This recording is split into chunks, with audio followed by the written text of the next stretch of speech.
Sziasztok! A mai videóban egy nagyon érdekes témát fogok tárgyalni, mégpedig az, hogy hogy lehet minél több kisnyulad tavaszra, hiszen sokan nem tudjátok, de lényegében ez a téli időszak a legjobb időszak arra, hogy minél több nyuszit tudjunk pároztatni, és azok a nyulak, amelyek ilyenkor születnek, tehát akár november, december, tehát egész márciusig, immunrendszerben is sokkal erősebbek, és minden más tekintetben is jobban fejlődnek, ellenállóbbak a betegségekkel szemben, tehát minden komolyabb nyulászatba, úgy igazából ez az időszak a pároztatási időszak. És most a videóban még arról is szeretnék nektek beszélni, hogy hogy érdemes ilyenkor az anyákra figyelni, a kicsikre figyelni, egy pár szót még a leválasztással kapcsolatban, úgyhogy mindenképpen érdemes velem tartani, úgyhogy nézzétek végig a videómat. Még magamról annyit el szeretnék mondani, Beregszászi nyúltenyésztő vagyok, 2007 óta foglalkozok nyulak tartásával, és 2015 óta tenyésztem is őket. Ugye éves szinten átlagosan 600-800 darab nyúl kerül ki a gazdaságomból, hogy ez most sok vagy kevés, ez döntsd el te. Ennek egy jelentős része húsba kerül levágásra, valamelyik része feldolgozott állapotban, tehát nyúlkolbász, vagy pedig valamilyen termék formájában, illetve természetesen nagyon sok tenyésznyulat is értékesítek, minőségi tenyésznyulakat, ami azt jelenti, hogy akik már vásároltak tőlem, meg tudják erősíteni, hogy nagyon szuper nyulakat kapnak.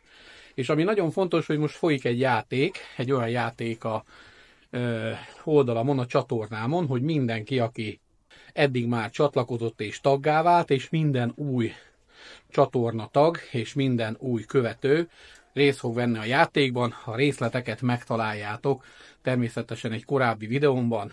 Az a címe, hogy nyerj a Beregszászi nyúltenyésztővel. Nézzétek végig, hiszen értékes nyeremények vannak pénzformájában is. Olyan kérdések futottak be hozzám, amire úgy gondolom mindenképpen érdemes egy videót készíteni és így megválaszolni. Az első kérdés, amire szeretnék választ adni, az volt, hogy szabad-e ilyenkor az anyanyulakat táppal etetni, és mennyire kell vigyázni arra, hogy nehogy véletlenül behizzon, illetve a másik kérdésként, hogy mennyi ideig kell pihentetni az anyát leválasztás után. Hát ez a két fő kérdés, amit kiemelnék, de először is szeretném megmutatni nektek azokat a kis nyulakat, amelyek ugye most egy pár napja születtek, milyen szépen fejlődtek. Nézzétek, milyen cukik. Jó. Ugye van egy szép alom, 6 darab van benne, akkor megszámoltuk. Közben lefialt egy másik nyuszim is, majd mindjárt azt is megtekintjük, amennyire be tudunk hozzáférni, de akkor mondom a lényeget. Most az első kérdésekre a válaszom az, hogy igenis szabad, sőt kötelező, látjátok? Tisztán táppal letettem az anyát. Miért?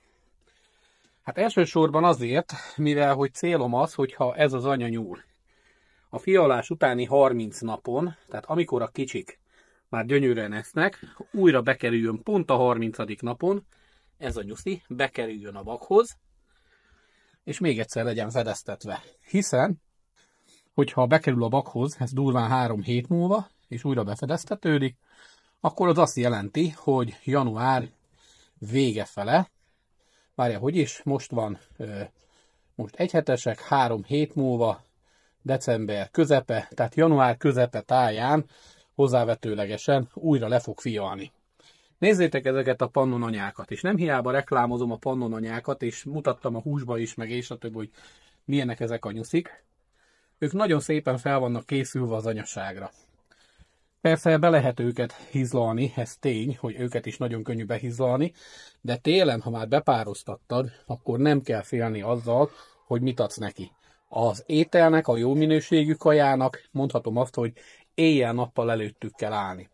Elsősorban azért, hogy folyamatosan tudja táplálni magát, hiszen maga a fialás, hogy eleve ilyen 8-10 vagy 12 kisnyulat is lefial, és maga a szoptatás is egy hatalmas megterhelés ról ki az anya testére. Ez minden állatnál így van. Ugye ez osztódik, hogy minél több kis állatot nevel, annál nagyobb a megterhelés. És mivel ezek úgy vannak kifejlesztve ezek a nyulak, hogy minél több állatot bírjanak felnevelni, minél több utódot, éppen ezért hatalmas igénybevételnek van a testük kitéve. Ahhoz, hogy ezt a 30 napos periódust tudjuk folytatni, hogy 30 naponta tudjuk betenni fiolás után a bakhoz, ehhez az kell, hogy minőségi kaját kapjon. Általában, ha novemberben megkezdem a pároztatást, vagy novemberben megvan az első fiolás, hiszen októberben megkezdem, ugye, akkor ez szépen legalább 3-szor egymás után minimum, annak függvényében, hogy milyen rendelések vannak a nyúlra, mik a jövőbeli képek, 3-szor egymás után én ezt az anyát pároztatom, hát a 3-at úgy értem, hogy lefial, elérte a 30 napot, bepároztatom, 2 hét múlva leválasztom a kicsiket, rá 2 hétre újra lefial, rá 1 hónapra újra beteszem a bakhoz, újra bepároztatom, újra lefial, és így tovább. És így, mire jön a nyári időszak, nekem mindenem színig van kisnyúllal. Minden évben így csináltam, az idén egy kicsit visszafogottabb leszek, annak függvényében, hogy hogyan alakul a háború további sorsa, hogy látjuk azt, hogy elhúzódó lesz, vagy pedig be fog fejeződni. Másik dolog. Miért fontos még, hogy folyamatosan ott legyen a jó minőségű kaja előttük, és maga a nyúltáp.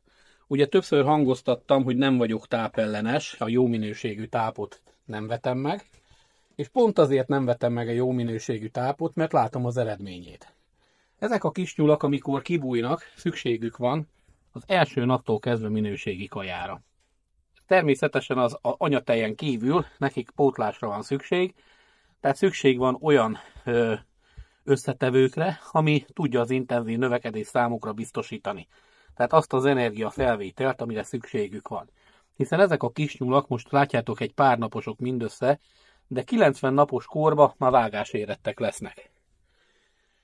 Ezt mondhatom azt, hogy egy nyúl se tudja produkálni, vagy csak nagyon kevés. A másik dolog, hogy tehát nekik ugyanúgy szükségük van a megfelelő vitaminokra, tápanyagokra, éppen ezért a táp mellett folyamatosan adom nekik a szénát, és amikor kibújnak és elkezdenek újra enni, akkor természetesen, most elkezdenek enni, 2 hónapos kortól már folyamatosan keverem be a táphoz az abot, keverem be a különböző terményeket, ami itthon van, és egyre jobban szoktatom lefele a tápról, tehát mikorára eléri a vágósúlyt, lényegében, és vágás előtt 2 hétig semmilyen tápot nem fog kapni. Tehát nyugodtan lehet intenzíven étetni. Közben megmutatom nektek a másik anyát, nézzétek meg, hogy megtépte magát, még a mellkasáról is kitépte a szőrt, teljesen pucéra. Itt érdekesség, hogy itt ugye megvan ennél a ketrecnél a fialtató rész. Ez az anya állandóan ott azt a részt benyomja úgy, elbarikádozza, hogy oda ne tudjon senki bemenni. Ki szokta bontani, és esténként egyszer bemegy, és megszoptatja őket. Tehát 24 óránként egyszer. Megmutatom ezt a eresztést is. Csak itt már létrára kell másznom. 2 naposak. Hát kicsit megmozgatom őket, de szépen be vannak burkolva, bár most nincsenek nagy hidegek, de ha -30 fok is lenne, ezek akkor se fagynának meg.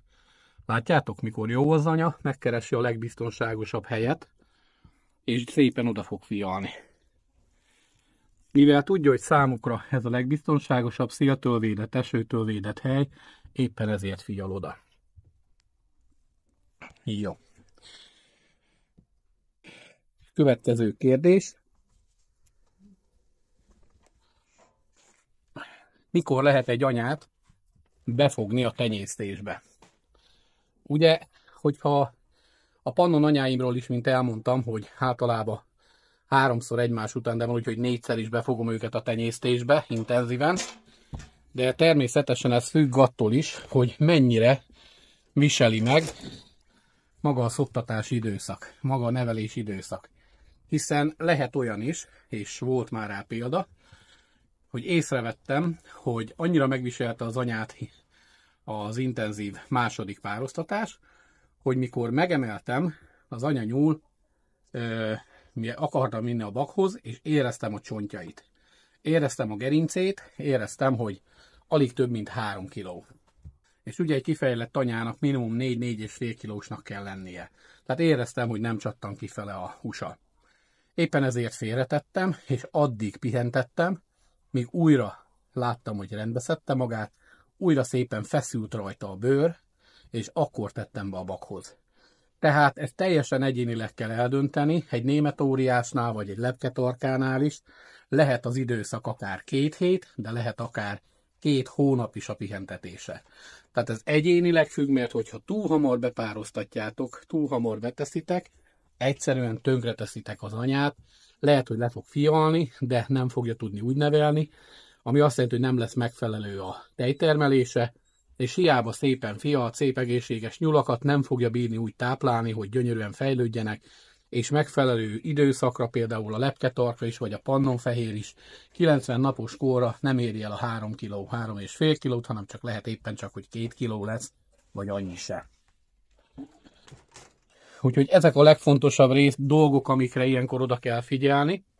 Lassan, de biztosan látjátok, itt is a nyulak már rendezkednek, mert nem spároztattam sokat, de azért óvatosan rendezgetik átfele a ketrecet. Itt szépen már gondolkodik, hogy hova alakítsa ki a fészkét, ő is ugye be van pároztatva. Ott szépen össze van abban a sarokba gyűjtve a trágya. Nem szoktam ilyenkor már teljesen kitakarítani, mert a trágya ugye alattuk, hogyha szépen összevizezi, az úgy működik, mint egy meleg ágy. És ha jönnének a nagyobb hidegek, mindig először megcsinál egy ilyen alapot, és arra rakja rá a fészket. Tehát ami alulról melegíti. Voltak tavaly olyan beszólások télen, hogy miféle piszokba tartom őket, meg és a többi, de hát buta emberek szóltak, mert ők nem értenek a nyulászathoz, vagy pedig meleg fűtött ketrecekbe tartják őket, ahol viszont, ha tényleg ilyenekben lennének, akkor jogos lenne az észrevételük. Itt van például ez a német óriás, ő egy nőstény. Körülbelül egy olyan hónapja került át ebbe a ketrecbe. Úgy volt, hogy meg külön választottam, addig egybe volt a másik nősténnyel, ő vele. Egyrészt szerettem volna pároztatni, viszont észrevettem, hogy sovány, és most nézzétek meg, csattan kifele a hús rajta. Átesett egy nagyon enyhe mixomatózison, látszik a fülén, hogy őtet is támadta, de nem ért a támadás vele semmit, hiszen be volt oltva. Úgyhogy most megkapta a második oltását, pontosabban még egy ismétlő oltást, és ami fontos, most újra fog kerülni a bakhoz, elérte azt a húszosságot, hogy nyugodtan bemerem tenni. Úgyhogy én úgy gondolom, hogy megfelelő választ adtam a kérdéseitekre. Köszönöm, hogy nézitek a csatornámat, ha nem vagytok még tagok, akkor legyetek tagok, és iratkozzatok fel. Sziasztok!